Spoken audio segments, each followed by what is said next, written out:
Thank you for joining us. We wanted to understand, as a business, ROI is, the most important thing for you. But in a market where there are a lot of headwinds, how do you approach business? Is it about sustainability or is it still about ROI? Are you still upbeat enough for the market? Absolutely. As far as ROI, what you are saying is, presently I would say the market is quite volatile. Right. And lot many disruptions are taking place, and like changes from BS4 to BS6, conversion to that, and then at the same time we are having EV voice also, and due to that customer is basically confused. Right. He's not knowing, okay, should I purchase now or should I wait for some Defer the time? purchase, yeah.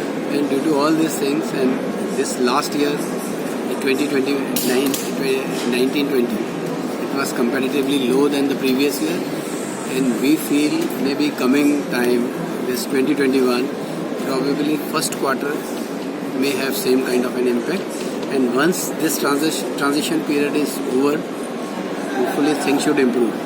And now since during this lean slowdown period, the more focus what we were having was like doing improvements at our processes, Right. so that in spite of low, you can say turnout, so how can we improve our profitability by doing various improvement activities at our plant site. Right. So when I talk company-wise, polymers and the automotive side, what are those key improvements at both ends? So at both ends, basically, we have had major initiatives related to manufacturing excellence, like lot many activities which we have started doing, and we are doing it horizontally in all the plants. Okay. And which is giving a lot of positive results. Like people have time, because most of the time when there is a demand more than the supply, then people are busy in that. Right. Now, since this is a period, and we have made sure that people should remain with us, but they should be working for such activity. And once things are going upward, they are quite prepared, and we are able to achieve sustainable improvements. Right. Yours is clearly a volume business when it comes to even polymers and the shafts. And you are majorly your revenue would be typically OE sales driven. Yes. In a slowdown period, how much of that has been impacted? Any ballpark reduction over the last year? Okay. So if you say top line of course has gone down, and we are trying to catch up last year's turnover. Okay. If we are able to do that, I think that would be good for us. Although the targets what were made never thought that we are able to achieve that.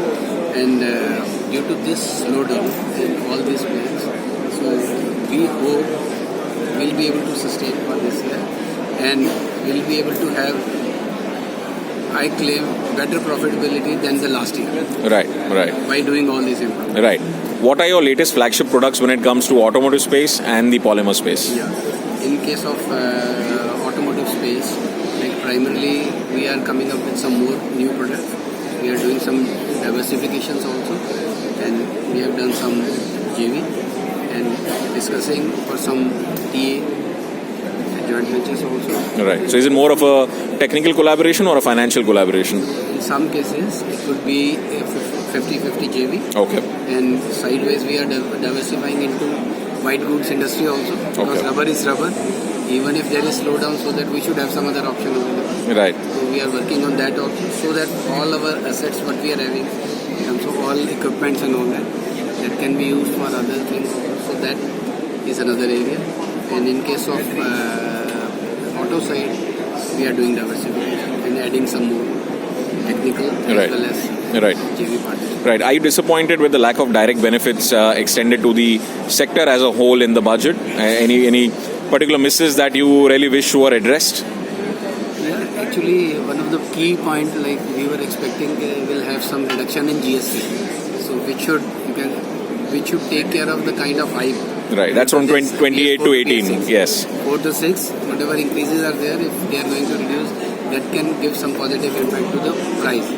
But unfortunately, that has not happened. So let us see going forward. Right. Are you import dependent for your raw materials? Is there how much of an import stress is there on the books? Actually, in our case, most of raw materials are imported. Right. They're importing from either Japan or Korea or Singapore. So that impact is there, but of course that we are managing. based upon present requirement. Right. Why I mentioned that was because the government has come out with a law where they are taking the import and export control in their hands to encourage local manufacturing. So suddenly they might just decide to ban certain commodities. Are you wary of that? Does it impact business negatively? Actually, in our case, the kind of raw materials which we are importing, there is no manufacturer available in India. Right. So because the plant cost is so huge that it's becoming unviable making in India. Right. So that is why that has to come out. And Right. even if in some cases if there is something, then some anti-dumping duties are there to discourage import. Right, We are right. well aware of that and we are taking care. Right. accordingly. At this stage, with the with the whole backdrop of the epidemic going on, is your import supply chain disrupted at the moment? Is there any kind of disruption over there in that market? As on today, not really. Right. As such, we have not because due to this coronavirus and all that.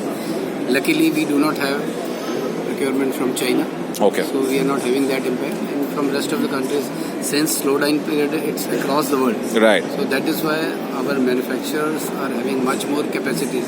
So we do not have any concern for import of any. Right. A final question to sum it up all: your growth areas and challenge areas.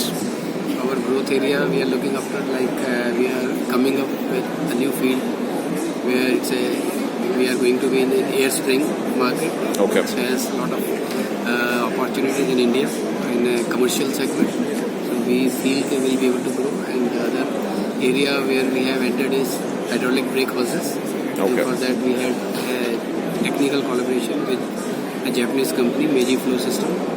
And there also we have started dealing with OEMs and expecting we'll have good growth in that area. Right. Thank you so much for your time.